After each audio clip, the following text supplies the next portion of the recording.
नमस्कार साथियों, स्वागत है आप सभी का ब्राइट एग्रो क्लासेस के डिजिटल प्लेटफॉर्म पर। साथियों, आज अपन बात करने वाले हैं अपनी जो सब्जेक्ट चल रही थी कम्युनिकेशन स्किल्स, और आज उसके नेक्स्ट लेक्चर के बारे में अपन चर्चा करने वाले हैं।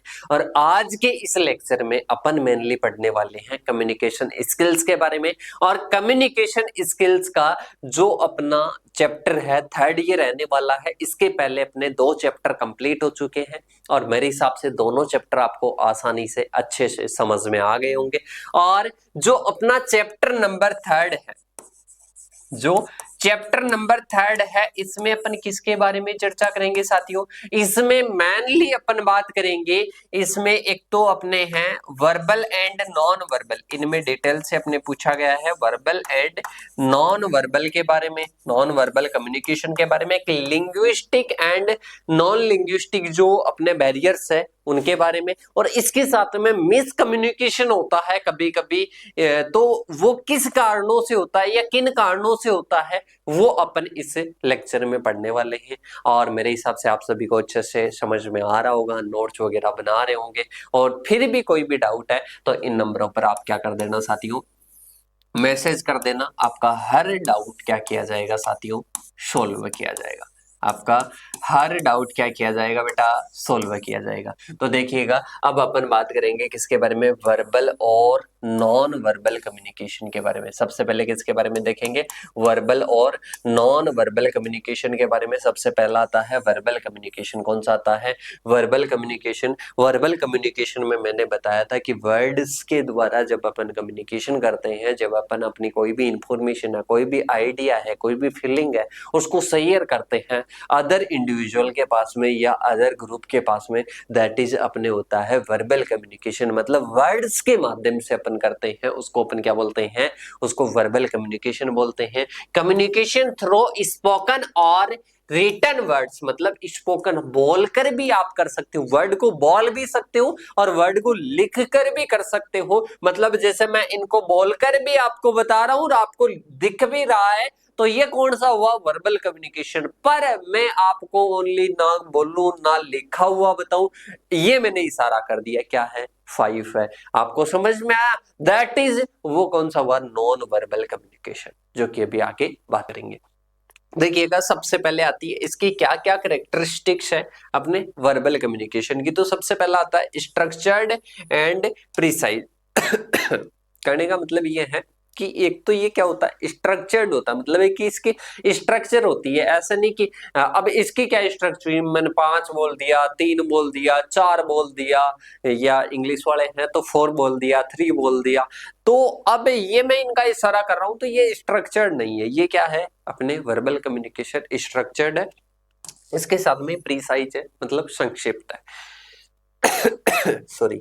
देखिएगा, अब आगे है इंक्लूड्स टोन, पिच और क्लैरिटी। मतलब इसमें क्या होती है, एक तो क्लैरिटी होती है, मतलब ना किसी का ऐसा नहीं कि समझने में कोई समझने में आसानी नहीं होगी, समझेगा नहीं अगला, आसानी से समझ सकता है, क्योंकि क्लैरिटी होती है, एक लैंग्वेज होती है, वो बिल्कुल क्लियर होती है।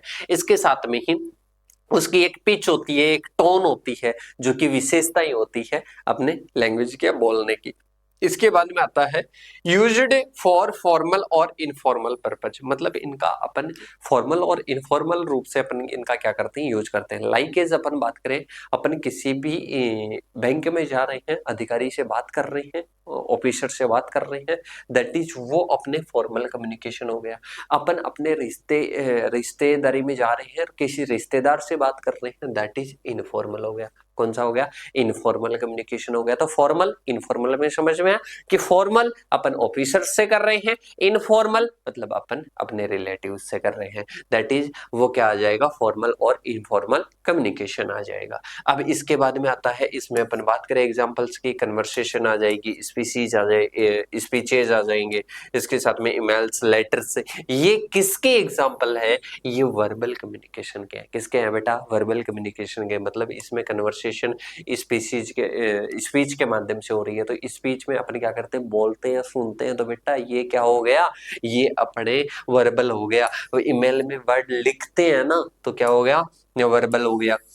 लेटर में वर्ड लिखते हैं तो ये क्या हो गया, वर्बल हो गया। इसके बाद में आता है नेक्स्ट नॉन वर्बल कम्युनिकेशन। कौन सा आता है बेटा, नॉन वर्बल कम्युनिकेशन आता है। नॉन वर्बल कम्युनिकेशन की बात करें तो communication without the use of words, मतलब जब कम्युनिकेशन मतलब दो पक्षों के बीच में कोई भी इंफॉर्मेशन का और किसी भी फीलिंग का, किसी भी इमोशन का एक्सचेंज होता है, तो उसमें बिना किसी वर्ड के होता, बिना किसी वर्ड के यूज के होता है, तो उसको अपन क्या बोलते हैं बेटा, non verbal, non verbal communication. क्या बोलते हैं, नॉन वर्बल कम्युनिकेशन बोलते हैं।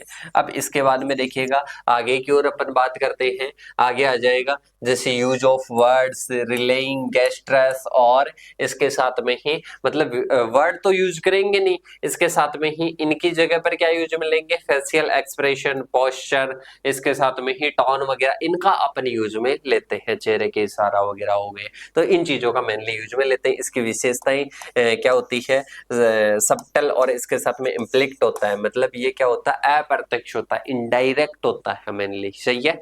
या इसमें अपन बात करें नेक्स्ट इसकी विशेषता, कैन कॉम्प्लीमेंट और इसके साथ में कॉन्ट्रेडिक्ट वर्बल कम्युनिकेशन, मतलब ये मौखिक संचार को पूरक या विरोधी बनाता है। क्या करता है, ये जो वर्बल कम्युनिकेशन है उसको कहीं ना कहीं क्या बनाता है, विरोधी बनाता है। इसके साथ में कल्चरली इन्फ्लुएंसड, मतलब ये कल्चर से क्या होता है, एक प्रभावित होता है। इसके साथ में एग्जांपल्स की बात करें, आई कांटेक्ट, हेड गेस्चर्स हो गए, मतलब हाथ से अपन जो भी इशारे करते हैं दैट इज हैंड गेस्चर्स हो गए। इसके साथ में बॉडी लैंग्वेज के माध्यम से हो गया। तो भाई साहब ये क्या होता है अपना नॉन वर्बल कम्युनिकेशन। कौन सा होता है, नॉन वर्बल कम्युनिकेशन होता है। यहाँ तक आपको समझ में आया होगा। अब आता है अपने बैरियर्स। बैरियर्स का मतलब क्या होता है साथियों, कोई भी अपनी परेशानी आ रही है, कम्युनिकेशन की प्रोसेस हो रही है, जैसे मैंने आपको कुछ भी बोला और उसके बाद में जैसे मैं महाराष्ट्र के लोगों को या आपके माध्यम से ही मैं बताना चाहूंगा कि मैं आपको समझा रहा हूं, किसमें, मैं आपको समझाऊं कि पूरी चीजें यहाँ पर भी हिंदी लिखी हुई हो, हिंदी में ही मैं समझा रहा हूं, सही है, सारी चीजें, तो आप इंग्लिश मीडियम के क्या समझ पाओगे कि सर नहीं समझ पाएंगे। तो बेटा इसीलिए ये इसी प्रकार की क्या होती है, ये बैरियर्स होती है, बाधाएं होती है। तो कहने का क्या मतलब है कि जो बाधाएं आती है, जैसे महाराष्ट्र के लोग हैं उनको अपन हिंदी में समझाए तो महाराष्ट्र की लैंग्वेज आती है, हिंदी उनको नहीं आती, हिंदी आती तो हिंदी में समझ लेते, या मारवाड़ी में समझा रहा हूँ, महाराष्ट्र के लोगों को मैं मारवाड़ी में समझा रहा हूँ, दैट इज बैरियर्स, मतलब बाधाएं किसमें, कम्युनिकेशन में। तो सबसे पहले आती है लिंग्विस्टिक बैरियर्स। एक तो होती है लिंग्विस्टिक, एक नॉन लिंग्विस्टिक है, मतलब ये गैर भाषाई होती है, गैर भाषाई होती है, और ये क्या होती है, भाषाई। क्या होती है बेटा, ये भाषाई होगी, ये गैर भाषाई होगी। भाषाई का मतलब है कि लैंग्वेज के माध्यम से कोई अगर बैरियर्स उत्पन्न हो रही है, जैसे मैंने कहा कि महाराष्ट्र वालों को मैं मारवाड़ी से समझाऊं, बेटा ये क्या हुई, भाषाई हुई, कि उनको तो वो भाषा आती ही नहीं है ना, मारवाड़ी भाषा आती ही नहीं है, तो बेटा वो क्या होती है, लिंग्विस्टिक बैरियर्स होती है। नॉन लिंग्विस्टिक मतलब भाषा के अलावा जो भी प्रॉब्लम आती है दैट इज नॉन लिंग्विस्टिक। अब देखिएगा सबसे पहले आती है barriers caused bye language differences, vocabulary, और इसके साथ में प्रोनाउंसिएशन। क्या आता है, प्रोनाउंसिएशन। अब बेटा किसी का उच्चारण अलग हो, किसी की वोकैबुलरी अलग हो, जैसे यहाँ पर किसी को फूड कहा जाता, भोजन को फूड कहा जाता है, और कहीं पर कुड कहा जाता हो, यहाँ पर कुड कहा जाता है, वहां पर फूड कहा जाता हो, या यहाँ पर कुछ जैसे अपन बात करें, जैसे यहाँ पर अपन बात करें, जैसे मैं बात करूं, मैंने भी सुना था ये कि कहीं ना कहीं अपन बात करें, जैसे यहाँ पर चौधरी जो है वो जाटों को बोलते हैं राजस्थान में, और कहीं पर अलग कास्ट में बोलते हैं, सही है। इसके साथ में ही ये कास्ट से रिलेटेड हो गया। इसके साथ में ही कोई वर्ड है, जैसे यहाँ पर अपन किसी भी, जैसे अपने होती है लावणी डूचनी, मान लो आप, सही है, कहीं पर लावणी खरीफ की फसल की कटाई को बोलते हैं और कहीं पर रबी को बोलते हैं। तो बेटा ये क्या होता है, ये कहीं ना कहीं क्या होता है, वोकेबुलरी का चेंजेस होता है। किसका होता है, वोकेबुलरी का होता है। तो ये अपने क्या आती है, बैरियर्स आती है। ये आती है लिंग्विस्टिक बैरियर्स, मतलब वोकेबुलरी, प्रोनाउंसिएशन और डिफरेंसेस, लैंग्वेज डिफरेंसेस के आधार पर होती है। सही है। एग्जाम्पल की बात करूं तो लैंग्वेज डिफरेंस के आधार पर, मतलब व्हेन द सेंडर और रिसीवर स्पीक डिफरेंट लैंग्वेज, मतलब सेंडर तो क्या कर रहा है, सेंडर जैसे मैं तो आपको अलग लैंग्वेज बोल रहा हूं, और रिसीवर मतलब आप जो ऑडियंस है वो अलग लैंग्वेज सुनना चाह रही है, मतलब वो अलग ही बोलती है। तो बेटा ये क्या होती है, लैंग्वेज डिफरेंसेस के कारण लिंग्विस्टिक प्रॉब्लम्स होती है या बैरियर्स होती है। इसके बाद में जार्गोन, या इसको बोलते हैं अपन technical terminology, use of technical of complex terms, मतलब जैसे अंग्रेज, मान लो कि अंग्रेज यहाँ पर आए और कॉम्प्लेक्स टर्मिनोलॉजी यूज में ले, तो बेटा वो भी क्या होती है, लिंग्विस्टिक बैरियर्स होती है। इसके बाद में आती है पुअर ग्रामर, जैसे मेरा कोई साथी है उसके इंग्लिश में जो ग्रामर है ना वो कहीं ना कहीं पुअर है, जैसे मैं लाइन कुछ और कहना चाहता हूं और निकल कुछ और जाती है, दैट इज पुअर ग्रामर। मतलब is, am, are, was, have, has, ये मेरे को कहीं ना कहीं जोड़ना नहीं आता, एक सेंटेंस को प्रॉपर जोड़ना नहीं होता है, तो वो क्या आती है, पुअर ग्रामर के कारण भी लिंग्विस्टिक बैरियर्स आती है, जैसे इनकरेक्ट यूज ऑफ लैंग्वेज। इसके बाद में आती है नॉन लिंग्विस्टिक बैरियर्स। कौन सी आती है बेटा, नॉन लिंग्विस्टिक बैरियर्स आती है, जैसे barriers caused by factors unrelated to language such as emotion, environment और कल्चरल डिफरेंसेस के कारण ये मेनली होती है। सही है। इसके साथ में ही जैसे एग्जांपल की बात करें, कोई कल्चरल डिफरेंस के द्वारा हो जाती है, डिफरेंट नॉर्म्स एंड प्रैक्टिसेस। इसके साथ में emotional barriers, stress, fear, anger affecting the understanding. सही है। इसके साथ में ही अपन चले आगे की ओर, आ गया था फिजिकल बैरियर्स, नॉइस, डिस्टेंस और फॉल्टी टेक्नोलॉजी के कारण होती है। और अब आता है अपने आगे की ओर लिंग्विस्टिक, नॉन लिंग्विस्टिक प्रॉब्लम्स अपन ने देख ली। अब चीज आती है मेन रीजंस और रीजंस बिहाइंड कम्युनिकेशन गैप या मिस कम्युनिकेशन। क्या आता है बेटा, रीजंस बिहाइंड मिस कम्युनिकेशन या कम्युनिकेशन गैप। क्या आता है बेटा, रीजंस बिहाइंड क्या आ जाएगा, कम्युनिकेशन गैप या मिस कम्युनिकेशन। मतलब अपन जो कम्युनिकेशन करते हैं, जो संचार करते हैं, दो व्यक्तियों के मध्य विचारों का आदान प्रदान करते हैं, तो उसमें कोई भी गैप आता है या मिस कम्युनिकेशन होता है, कोई भी गलत फहमी होती है, तो उसके क्या क्या रीजन होते हैं उसके बारे में अपन जानेंगे। सबसे पहले लैक ऑफ क्लियरिटी, मतलब तो कोई किसी भी चीज के बारे में क्लियरिटी नहीं है, स्पष्टता नहीं है, उसके पहले ही कोई गलतफहमी पाल ले बैठता है। जैसे अपन बात करें कि कोई भी आप मैसेज भेज रहे हो, वो उसको सही से नहीं समझ पाता और सही से समझे बिना ही वो एक मन में गलतफहमी पाल बैठता है। तो बेटा ये क्या हो जाता है, ये लैक ऑफ क्लियरिटी के कारण होता है कि उसको क्लियर नहीं है उस चीज के बारे में, और झूठ में वो क्या पाल बैठ रखा है, उसने पाल लिया एक गलतफहमी। क्या पाल ली बेटा, गलतफहमी पाल ली। Sender fails to convey the message clearly, मतलब वो उसको समझ ही नहीं पाता है क्लियरली तरीके से, तो लैक ऑफ क्लियरिटी के कारण मिसकम्युनिकेशन हो सकता है। फिर आता है assumption, assuming the receiver understand without explanation, मतलब बिना समझाए प्राप्तकर्ता के समझने की उम्मीद करना। जैसे अपन समझे कि कोई भी है, रिसीवर है या सेंडर है, वो सोचे कि मैं उसको एक्सप्लेन किए बिना ही उसको समझ में आ जाए, तो एक ये भी क्या होती है, मिसकम्युनिकेशन होता है। इसके बाद में कल्चरल डिफरेंसेस के कारण ये होता है। और नेक्स्ट लैंग्वेज से रिलेटेड कभी कभी बाधाएं आती है, उनके कारण होता है। लैक ऑफ फीडबैक, कभी कभी फीडबैक नहीं दे पाता है कंफर्मेशन का रिसीवर, तब ये हो पाता है। इसके साथ में ही जो इमोशनल इंटरफेरेंस है उनके कारण होता है, एंगर के कारण, फियर के कारण, स्ट्रेस के कारण।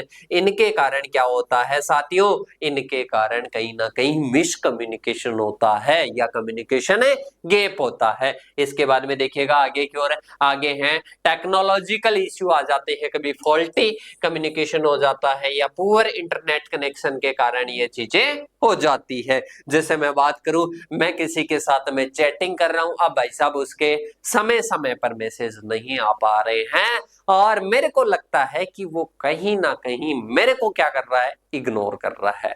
तो ये क्या हुआ, मिस कम्युनिकेशन हुआ कि मेरे को वो अगला क्या कर रहा है, इग्नोर कर रहा है। अब भाई साहब अगले की सिचुएशन तो समझिए कि उसके इंटरनेट सही से नहीं है, इंटरनेट कनेक्शन नहीं है, इंटरनेट नहीं चल रहा है। तो बेटा क्या हो जाता है, ये हो जाता है टेक्नोलॉजिकल इश्यूज या तकनीकी समस्याएं उत्पन्न हो जाती है। इसके साथ में इन्वायरमेंटल बैरियर्स आती है, नॉइस, डिस्ट्रक्शन और फिजिकल डिस्टेंस के कारण ये हो पाता है। क्या, इन्वायरमेंटल बैरियर्स। इसके साथ में ही वो अपन ने क्या देखी, वो अपन ने देखी बैरियर्स, या बैरियर्स भी किसमें, मिस कम्युनिकेशन में या कम्युनिकेशन गैप में, याद रखना।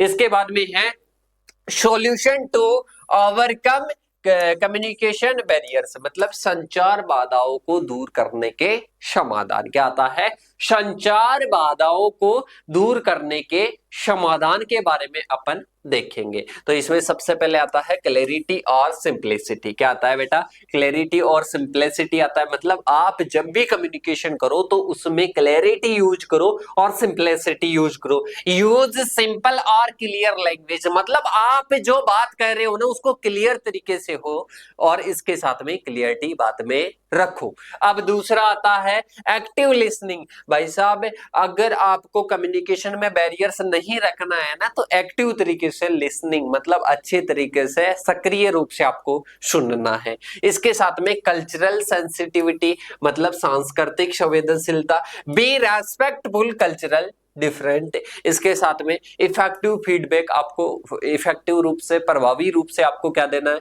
फीडबैक देना है। यूज ऑफ टेक्नोलॉजी, टेक्नोलॉजी का आपको क्या करना है, सही तरीके से क्या करना है बेटा, यूज करना है। तो ये अपने क्या था, आज का टॉपिक था। इसमें बैरियर्स के बारे में चर्चा की, वर्बल और नॉन वर्बल कम्युनिकेशन के बारे में बात की और इसके बाद में अपन बात करेंगे नेक्स्ट लेक्चर के बारे में। तब तक के लिए जय हिंद, जय भारत साथियों।